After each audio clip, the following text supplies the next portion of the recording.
Louis C.K., Brett Kavanaugh, Stonewall Jackson, Firefly.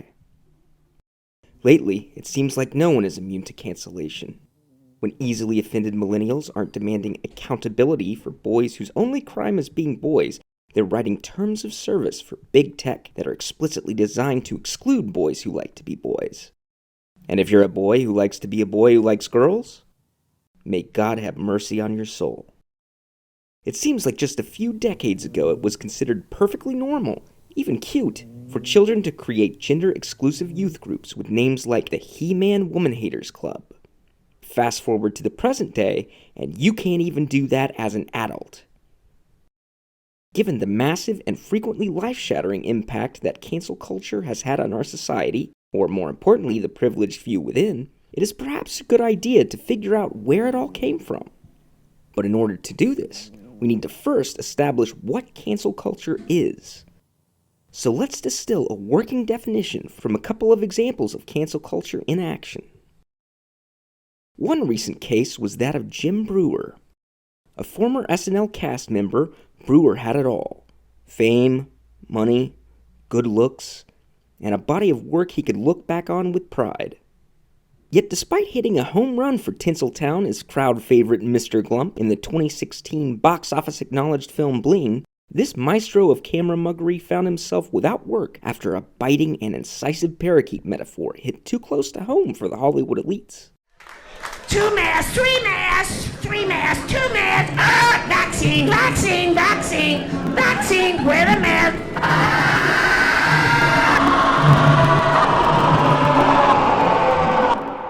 Or how about Brett Kavanaugh? One of cancel culture's gorier maimings, this esteemed jurist found himself subjected to a barrage of abuse and impugnment. And for what?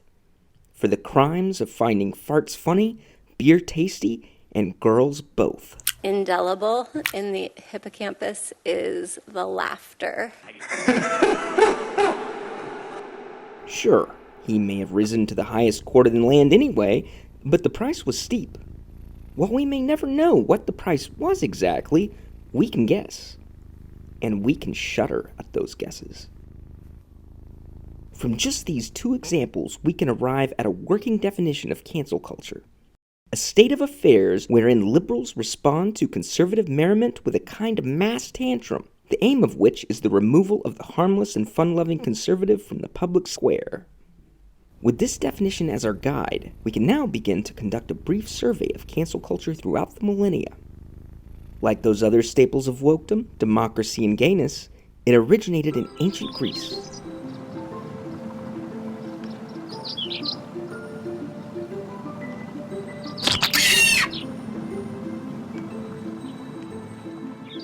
In the 5th century BCE, the Athenian assembly, having been taken over by Proto-SJW Cleisthenes, instituted a practice called ostracism.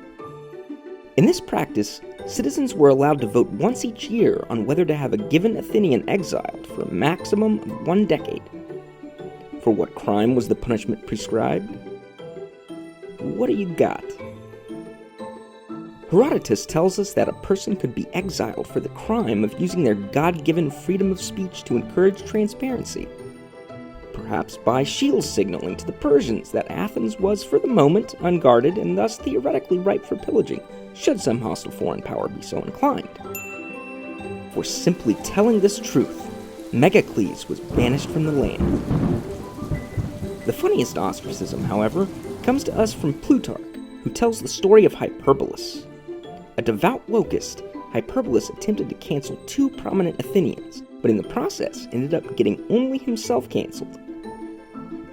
The Athenian public, disgusted by the increasingly gratuitous and indiscriminate manner in which the cancel stick was being waved about, formally ended the practice soon after.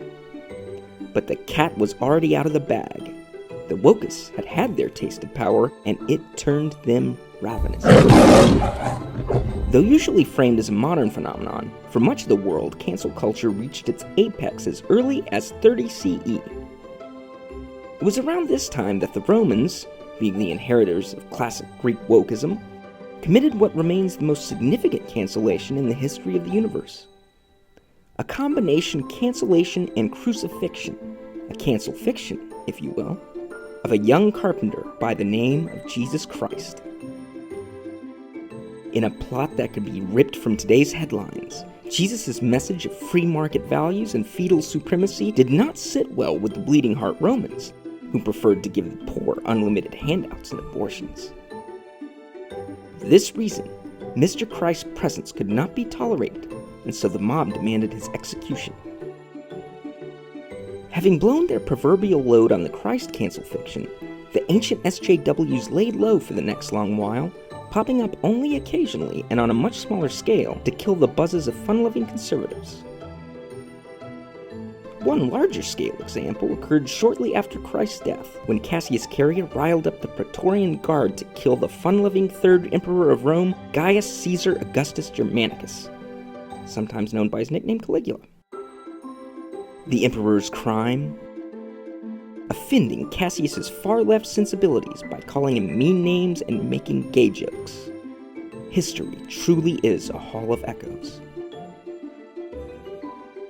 Cancel culture is a mass social phenomenon, however, and it took a while for the wokists to harness enough cultural capital to institute this in its truest form. But they were finally able to do so once the Reformation hit and cancel culture was able to be embraced wholeheartedly by the so-called Anabaptists, a group that would go on to become the more familiar sect of radical left cafeteria Christians known in the present day as the Amish. This cloistered group of beardy Bolsheviks practices a form of cancel culture to this very day, which they call Maidun.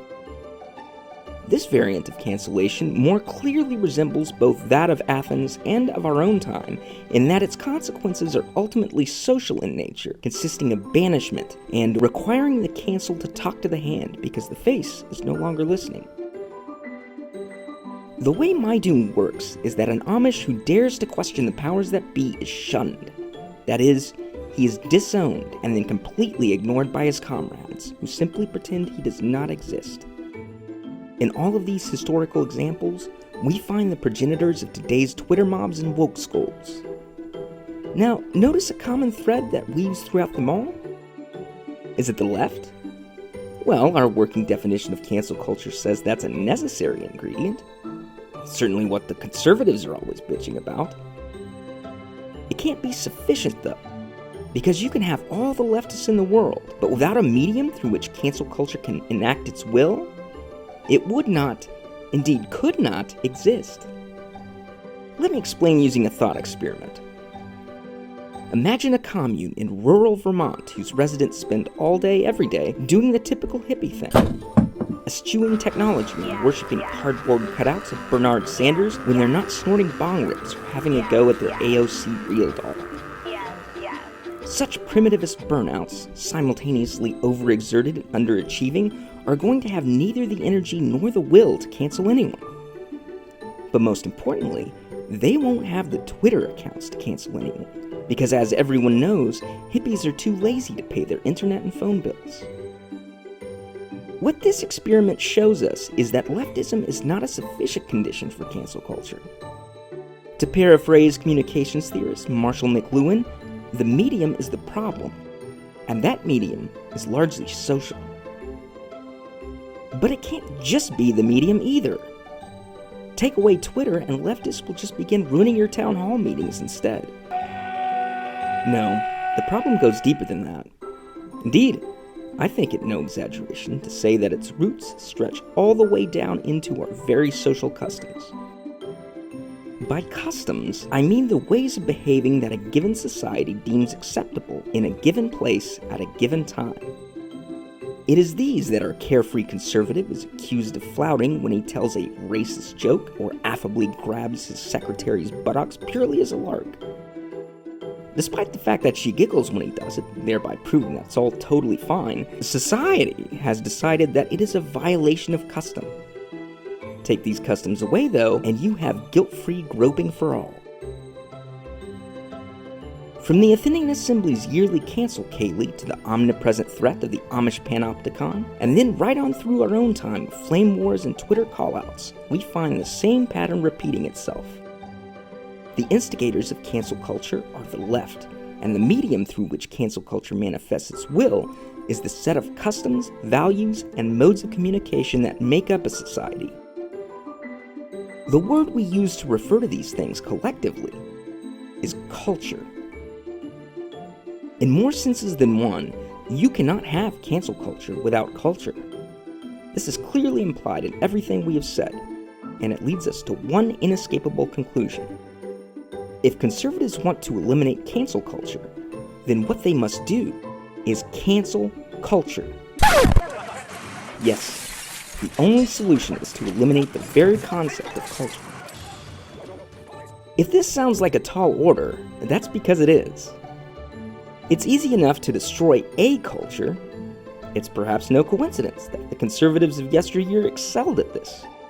Armed with little more than blankets, smallpox, and a dream, our ancestors proudly extirpated a number of indigenous cultures while leaving countless others permanently crippled in the process. But this approach is never more than a temporary solution at best. Culture isn't static. It changes over time, and any given culture can branch off unpredictably into its own creeks and rivulets, which can eventually dry up and peter out, or go on to become rivers in their own right. Killing off a culture does nothing to guarantee that your own culture doesn't eventually split in precisely this way, just as it did when the culture you currently want to eliminate first turned against you, and which it may be doing right now in ways that your own limited and fallible perspective hasn't yet caught up with. Thus, when I say conservatives must cancel culture, I mean culture as a whole. Eliminating culture eliminates the possibility of judgment, and the impossibility of judgment implies the impossibility of cancellation. Thus, in order to protect itself from cancellation, the conservative project must engage in an anti-culture war moving forward. The object of this war must be the isolation of each individual from every other individual. Only by pursuing a fully atomistic society is it possible to ensure that no culture can form. A few potential policy prescriptions that conservatives can begin to promote in order to accomplish this are as follows. 1. An immediate ban on art, accompanied by the destruction of any art currently on public display. 2. A ban on public gatherings. 3. A ban on private gatherings consisting of 3 or more unrelated people. 4. Hobbies and interests are randomly assigned to every citizen before being shuffled at the end of each year so that no one gets too interested in them. Some will surely object that policies like these constitute unprecedented and frankly totalitarian government overreach. Fair enough.